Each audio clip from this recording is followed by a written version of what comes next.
नमस्कार विद्यार्थी मित्रांनो, आज आपण प्रथम भाषा मराठी मधील जे कवितेवरती जे रसग्रहण या विषयावरती जो आधारित जी कृती आपल्याला विचारण्यात येते त्याबद्दल बघणार आहोत. दिलेल्या पंक्तींच्या रसग्रहणावरती आधारित प्रश्न विचारण्यात येतो. हा प्रश्न 4 मार्कांचा असतो सध्याच्या अभ्यासक्रमानुसार आणि कोणत्याही 2 पंक्ती देऊन त्याचं रसग्रहण करायला सांगण्यात येतं. तर मग हे कशा पद्धतीनं करायचं आहे, तर त्याचे काही टप्पे आहेत. त्या पद्धतीनं आपण हे करणार आहोत. आशय सौंदर्य, काव्य सौंदर्य आणि भाषिक वैशिष्ट्ये. तर आज आपण इथे वस्तू या कवितेबद्दल ज्या काही दिलेल्या ओळी आहेत त्यांचं रसग्रहण आपल्या शब्दात करणार आहोत. तर सुरुवातीला कोणत्या ओळी दिल्यात ते आपण बघूया. वस्तूंना मनही नसेल कदाचित, पण ते असल्यासारखे वागलो तर वस्तू प्रचंड सुखावतात. तर या ज्या ओळी दिलेल्या आहेत याचं आपल्याला रसग्रहण करायचं आहे. रसग्रहण करताना आपल्याला माहिती आहे पहिला टप्पा असणार आहे आशय सौंदर्य.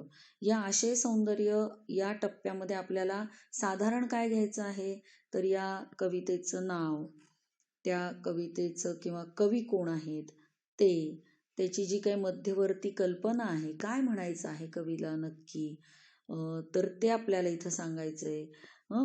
तर या पद्धतीनं किंवा तो जो काही संदेश द्यायचा आहे, काही उपदेश कधी कधी करायचा असतो, काही एखादा अनुभव त्या कवितेतून आपल्याला मिळत असतो, हे सगळं जे येत असतं हे आपल्याला आशय सौंदर्य या अंतर्गत तिथं लिहायचा असतो.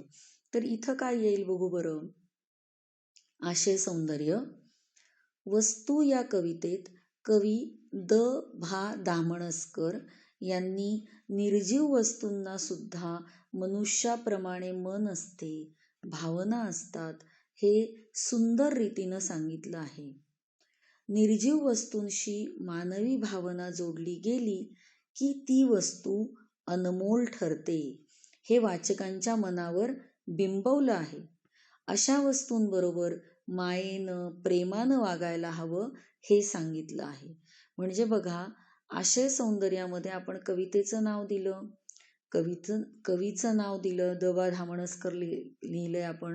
त्यानंतर त्या कवीला काय म्हणायचे, तो जो संदेश आहे तो सुद्धा आपण एका ओळीमध्ये सांगितला आहे. आणि त्याचबरोबर त्या कवितेतून काय आशय आपल्यापर्यंत पोहोचलेला आहे तो आशय सुद्धा आपण इथं सांगितलेला आहे. तर अशा पद्धतीनं आशय सौंदर्यामध्ये साधारण एक मध्यवर्ती कल्पना आपण इथं देतो. त्यानंतरचा पुढचा टप्पा आहे तो आहे काव्य सौंदर्य.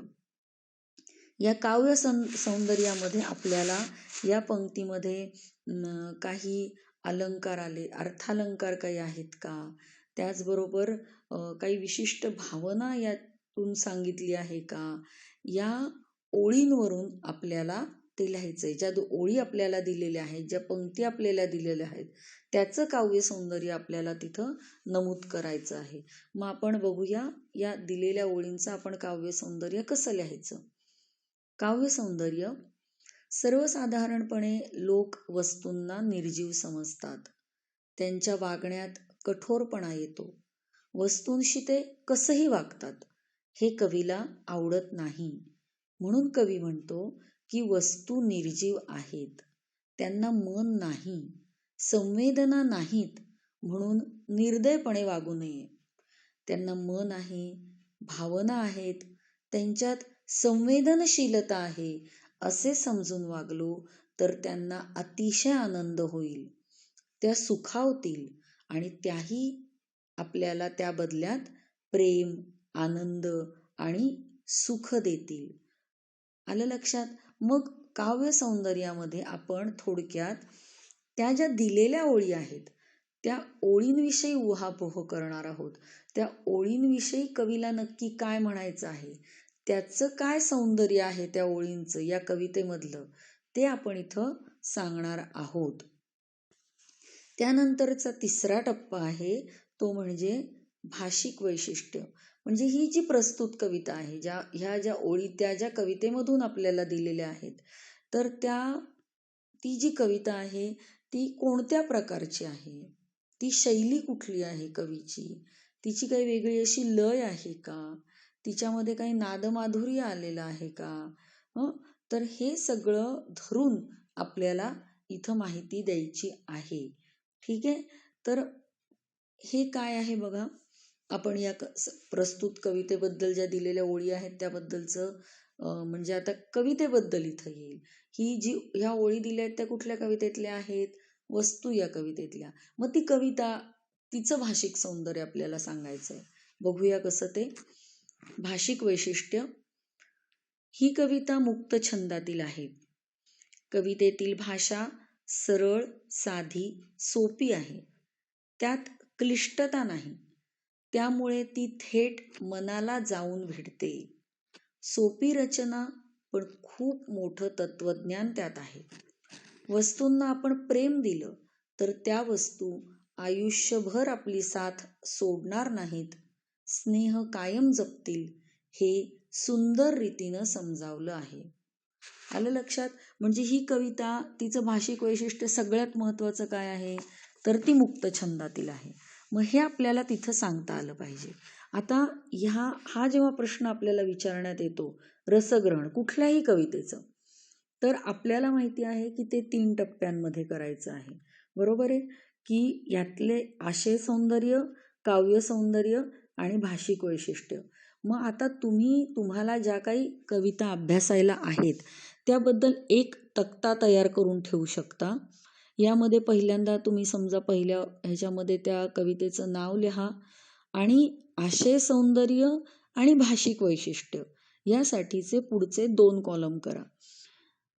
प्रत्येक कवितेच्या नावापुढे त्या कवितेचं आशय सौंदर्य आणि त्या कवितेचं भाषिक वैशिष्ट्य लिहून ठेवा.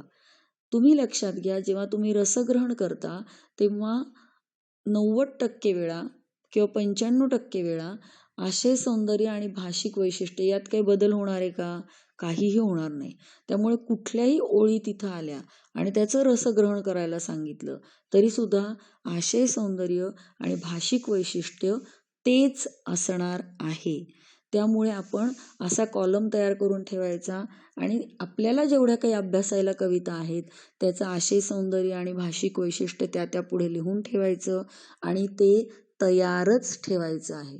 मग हे एकदा तुमचं तयार झालं की तुम्हाला त्या कवितेच्या ज्या दिलेल्या ओळी आहेत त्याचं काव्य सौंदर्य लिहायला फारसे कष्ट पडणार नाहीत. तेवढाच तुम्ही अभ्यास करून तेवढंच तिथं लिहिलं तर ते आलेल्या ओळी, त्याचं हे काव्य सौंदर्य, हे तुम्ही पेपरमध्ये तिथल्या तिथं लिहू शकता, तुम्हाला कविता पूर्ण समजली असेल तर.